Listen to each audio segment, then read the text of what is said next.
I personally believe that Wraith currently has an incredible kit for forcing and fighting in close range. So while this video may debatably be a bit too late, it does mean I've had a good amount of time to get used to it, see how it goes, and see how not only I adapt, but other people adapt. So we're going to be going over basically how to get a good use out of Wraith's abilities now after the changes. I'm not going to call them a nerf, because it's opinion based. A majority of people may want to say it's a nerf, but then there are some people like me who want to say it's a buff. So we're just going to call it a change.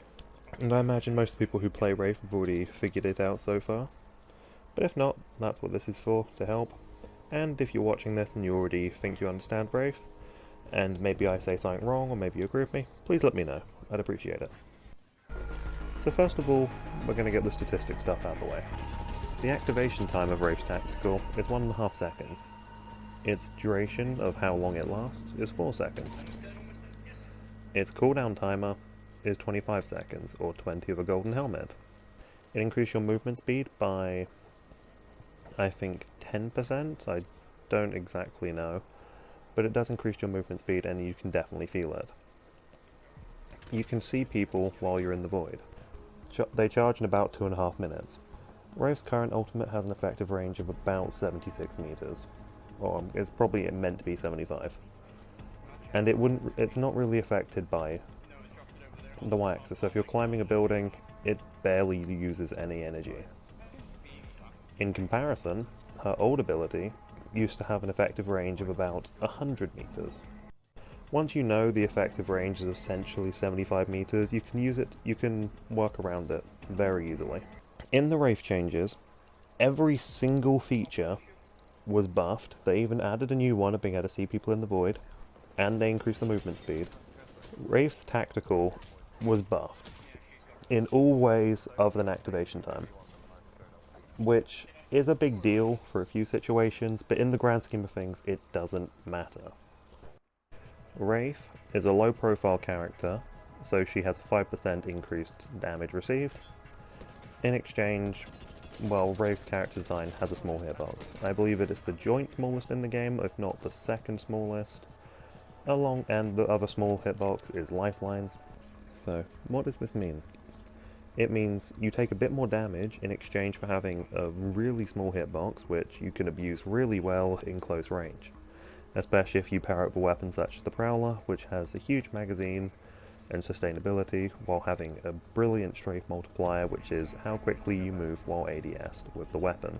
So she's well designed for close range. Again, unless you come across someone who hits all shots because they're a god. So if you have a Gibby of a Prowler, you should technically lose, but people do miss, and that's the reality of the situation. So you've got a really good character for fighting in close range. And what does Wraith's tools do?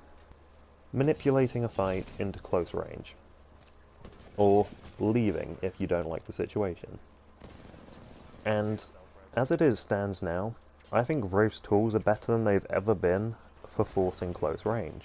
So you've got a character that's really good at close range with a small hitbox, who can just run around a fight and do whatever, and she's got the kit to make it possible, along with adding an added threat of being able to instantly transport her teammates. So let's try looking at her tactical in a way that's not, I'm being shot by the bad guy, I want to leave now. Let's look at it as a creative point of view. First things first, using her tactical ability to run away. You can still do this. Instead of activating in 0.6 seconds, it activates in 1.5. But once you're in the void, you move quicker than you used to. You're in the void for 4 seconds, not 3, and you can see people. Your team and enemies alike. When it comes down to it, you don't need to be able to go into the void in 0.6 seconds unless someone is currently shooting at you and you're in a gunfight with them. That is traditionally the only situation, because if it's close range, normally you can break line of sight using the tactical to create a fight or to get closer to the other people. What is the main purpose of this? The main purpose of using Wraith's tactical before a fight is to use the movement speed and the safety of Into the Void.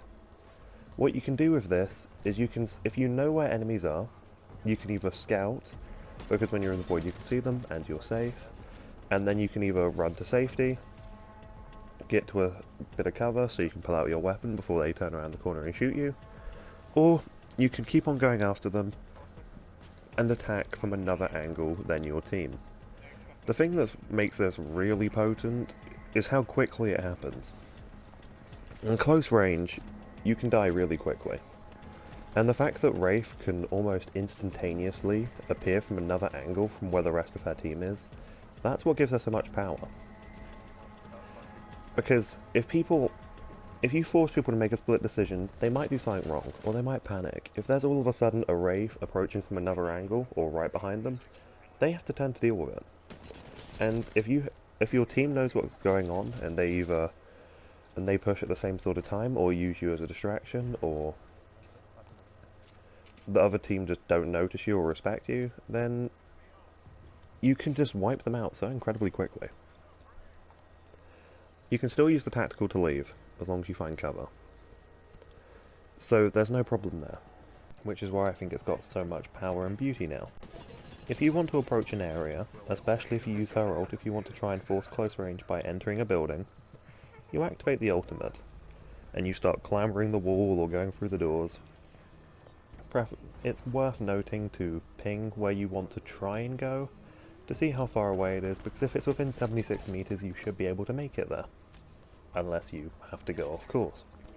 If you see people, or you feel threatened while you're using the ultimate, you don't have the 1.5 activation charge time, the activation time penalty, and that's beautiful.